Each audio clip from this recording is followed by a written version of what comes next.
Here we go. Dude, we're live. Thanks for joining me. Again, another 10-Minute Labs. This is the second week we're doing this. I tried to just go live onto LinkedIn, but it didn't let me. So we got everything else covered. Dude, welcome. Every time I say 10-Minute Labs, I think of 10-Minute Abs. Well, hey, we're gonna go fast and we're gonna go right to it. We'll get ripped. We're gonna rip through this. I'm ready. All right, here we go. Let's just dive right into it. COVID-19 hits. You and I do these massive interviews with amazing people. Mm-hmm. We think, well, you know what? There's going to be a V-shaped recovery, and there is. Super cool. How are you handling the shift in business? Like now you're drowning with all of this business. What's your strategy? It's interesting because the way we structured our company, Marker Real Estate, we always have operated in a way that I guess you could say is tech forward. I hate the word virtual. I don't like that word. It doesn't feel like a good word to me. Okay. We've always operated leveraging technology. So a lot of the shift that's taking place right now with lots of companies out there, and the adjustments that are being made by those companies, like you and me haven't had to make a lot of adjustments simply because this is the way we've been operating our businesses from the beginning. So this is doing business as usual for us, and that's why companies are reaching out. I feel this is maybe why companies are reaching out to me from around the country and to you, asking us how to conduct business. And these are more traditional companies and people that have been around for a long time.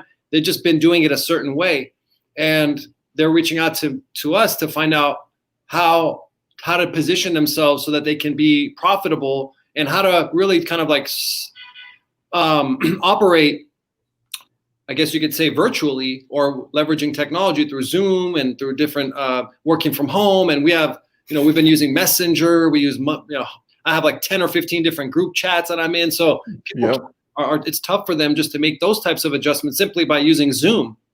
It's been a challenge for a lot of people, where you and me and a lot of our friends, this is how we operate. That's how I've been working with Zoom, been working with these tools and these technologies for like 4 or 5 years. So in terms of the adjustments, quite frankly, like we really haven't had to make very many, because this is how we've been doing it. And you start to think about, okay, well, maybe we were onto something back then.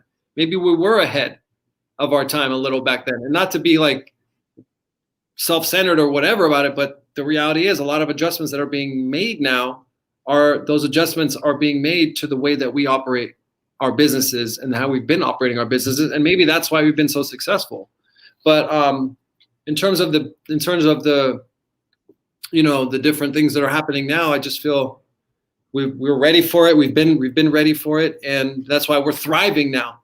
Our companies are thriving, and I have a number of different things I'm working on, lots of different projects, and we've just been able to deliver primarily with Marker Real Estate, our real estate brokerage, been able to deliver an incredible amount of value and be ahead of the game, be ahead of the industry in a lot of ways, because we haven't had to make those adjustments where a lot of other companies are struggling with that right now. So I just feel very fortunate in that regard.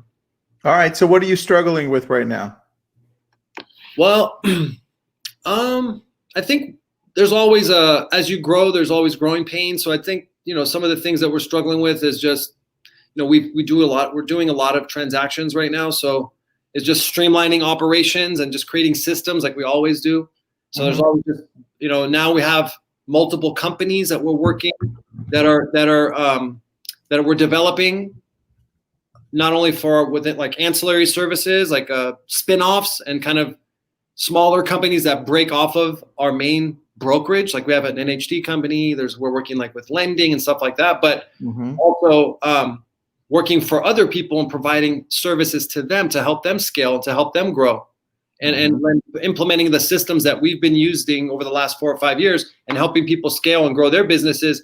That alone it creates a lot of work, because now not only do I have my existing brokerage, I have a number of other businesses that are out there that we're building, and we're building other people's businesses for them and helping them grow their businesses. So that becomes like a challenge in streamlining that and creating systems around that. So I'd say the struggle is just kind of, there's always a juggling act, whether you're an individual agent and you're juggling multiple clients, whether you're doing other things as an entrepreneur and juggling multiple projects or multiple businesses and companies. It's always a matter of like, how can I manage, and then a life and kids and all those things that come along with being a grown up and an adult. So it's just to manage a problem, process of managing all of it. And that's always a struggle. You know me, it's the shirt you have on, stay focused, man. That's a tough thing to do right now. Well, dude, how do you stay focused? Because with so much happening in our worlds and even in individual agents, teams, brokerages, we get bombarded from different things, right? How do you stay focused? It's the routine, and looking at it's a lot of trial and error. So I think in terms of staying focused, I think it's finding what works, and then going deeper with those things that work. So it's a lot of experimentation, and then finding what out of those things that you're experimenting with tend to work, and then find out what works with those things and just go deeper with those things. So I guess it's like through trial and error, I'm experiencing things, and based upon my experiences, I take the focus goes in a certain direction based upon the experiments. How do you decide what to focus on so you know it's the right priority? I think it's a good question. It starts in terms of business. It's first, does it relate to something that I'm already doing? That's a question I always ask. So if I'm building something else, or if I'm working with someone else, like helping them build their company, or if I'm building a new company, or whatever the case may be, if we're working with leads or whatever, the idea is, number one, how does it relate? How does it relate to what I'm already doing? So I'm not wasting my time. I don't want to go and start like a dog food company. Thank God. Yeah. Yeah. So you don't want to have the try the dog food. Your dog might get poisoned. It'll die. It'll end up dying if it eats the dog. You would do a good job. You do a good job. Come on. My dog would love your dog food.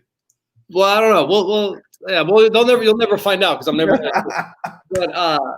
but so yeah, I think it just starts with how does it relate to what I'm doing? And if I can answer it first answer is like, does it relate to what I'm doing? Does it complement what I'm already doing? And then is this something that I can do well at? And then if I think I can do well at it, do I have the resources to do well at it? And then is it fun? Is it something I would enjoy? So those are just a few things, but I'm not going to do life is too short to not do what you want to do. Period. I love that. Yeah, that's life true. Too short to not do what you want to do. If I want to have ice cream, I'm going to have ice cream. If I want to do whatever I want to do, like, I'm going to do it. So I'm not going to spend my time doing something that I don't enjoy. And I don't think I'll enjoy it if I'm not good at it. And I'm not going to be good at it if I don't have the resources for it. And I'm not going to probably have the resources for it if it doesn't relate to something that I'm already doing. So like, so it's kind of like steps, and that's how I decide. And it builds on it, man. All right, you got 2 minutes here. Here's probably what's going to be the last question for you. All right. What are you excited about for the end of 2020 or 2021 that you think the audience here can also be excited about?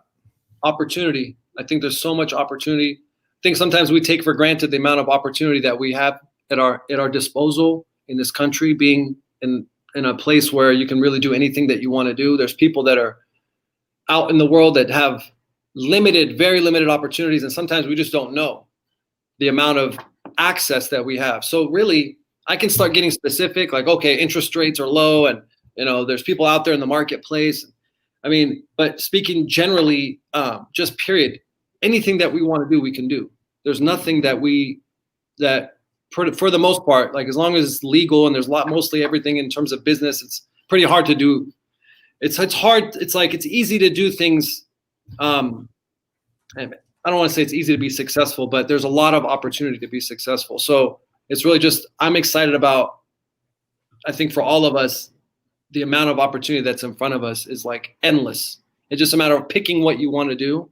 And if it's with us, when we're working with clients, and it's just a matter of putting in the effort. And sometimes it's, that's where we fall short, is we take things for granted, or we don't put in the amount of effort that it takes to really be successful. And we take things for granted. It's easy because, look, pleasure comes from pain, in my opinion. Pleasure comes from pain. You have to understand pain in order to really truly experience what pleasure is. So let me ask you this. Take somebody, and we're at 10 minutes, from a place that they're starving. They don't have food. They don't have anything, right? Give them an apple. Give that person a sandwich. It's not so great to us, but to them, it's the most amazing thing in the world. So we take a lot of things for granted. We have a lot of access that other people don't have, but we just don't see it. So it's like, and that's where we fall short, is because we have too much pleasure, man. There's too much access to everything. Yeah, it's just like information too. So we could go on, dude. This has been the longest 10-minute interview I've ever done. Okay, so sorry, man. I'm joking with you. All right, dude. Thank you for joining us. Kevin Markarian is from Marker Real Estate. Alan, that's to answer your question. He covers Orange County, LA County, San Diego, and San Francisco, and probably some other cities I don't know about. But if you have any questions, you can reach out to me directly and I'll connect you. Or you can reach out to Kevin Markarian. He's on Facebook, Instagram. He's everywhere. He's also one of my amazing friends. So, Kevin, thank you, man. That was awesome. I appreciate you, buddy. Take care.